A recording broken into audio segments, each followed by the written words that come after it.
Pep Guardiola a évoqué le phénomène Lamine Yamal. Alors que le crack de 17 ans ne cesse d'impressionner tout le monde du côté du FC Barcelone, le technicien espagnol, coach de Manchester City, s'est livré sur les comparaisons avec un certain Lionel Messi.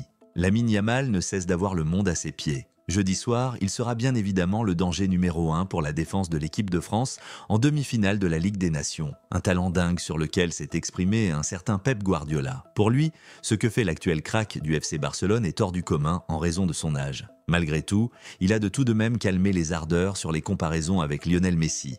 Lamine Yamal est très bon, mais laissons-le faire son chemin dans le monde du football et nous verrons ensuite s'il peut se comparer aux plus grands. Je me souviens toujours de ce jour contre l'Inter Milan, quand tout le monde lui passait le ballon. C'est un joueur exceptionnel. Je suis tout aussi étonné que vous de ce qu'il peut faire à 17 ans. A-t-il déclaré devant la presse lors du Trophée des légendes? Il a ensuite poursuivi sur la possibilité de le voir Ballon d'Or.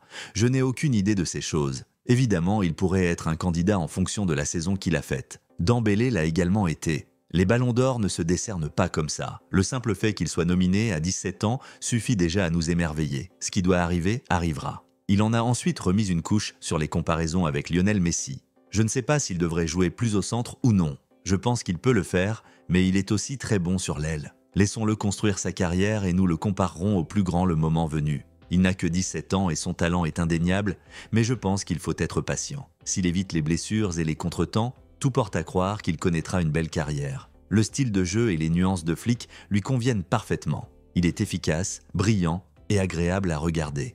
Passons à la seconde actualité. Sortant de nombreux talents de la Masia, le FC Barcelone s'est construit une équipe solide grâce à de nombreux joueurs de son centre de formation. Cependant, certains jeunes le sont partis et cela a fait du bien aux finances du club catalan. Référence mondiale au niveau de la formation, la Masia est une vraie pépinière à talent. Cette saison, Iñaki Peña, Pau Cubarsí, Alejandro Balde, Gérard Martin, Hector Fort, Marc Casado, Marc Bernal, Gavi, Fermin Lopez, Ansu Fati et Lamine Yamal auront participé à cette saison 2024-2025 de grande qualité des Blaugranas. Sur les dernières années, ces nombreux joueurs sont sortis au fur et à mesure du centre de formation catalan et ont su prendre une place plus ou moins importante dans l'effectif.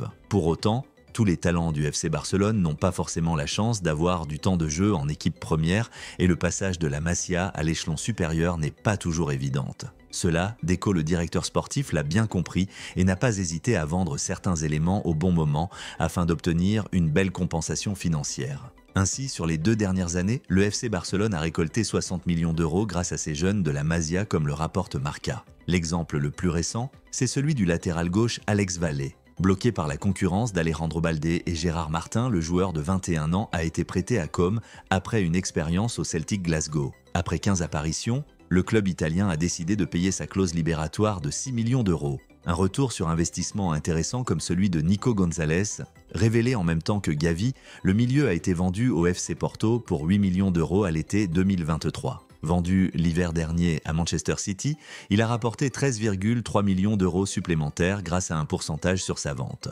D'autres éléments intéressants ont rapporté de l'argent depuis la nomination de Deco comme Chadi Riyad qui est parti pour 9 millions d'euros à Crystal Palace et Zabdé qui a rapporté 7,5 millions d'euros avec son départ au Real Betis ou Marc Gouillou qui a ramené 6 millions d'euros avec son transfert à Chelsea. Unai Hernandez a été vendu pour 5 millions d'euros à Al Ittihad tandis qu'Estanis Pedrosa est allé à la Sampdoria pour 3 millions d'euros. Une stratégie qui s'est amplifiée notamment avec l'arrivée de Bojan Krkić pour superviser les joueurs prêtés et qui permet au Barça de s'offrir une nouvelle source de revenus.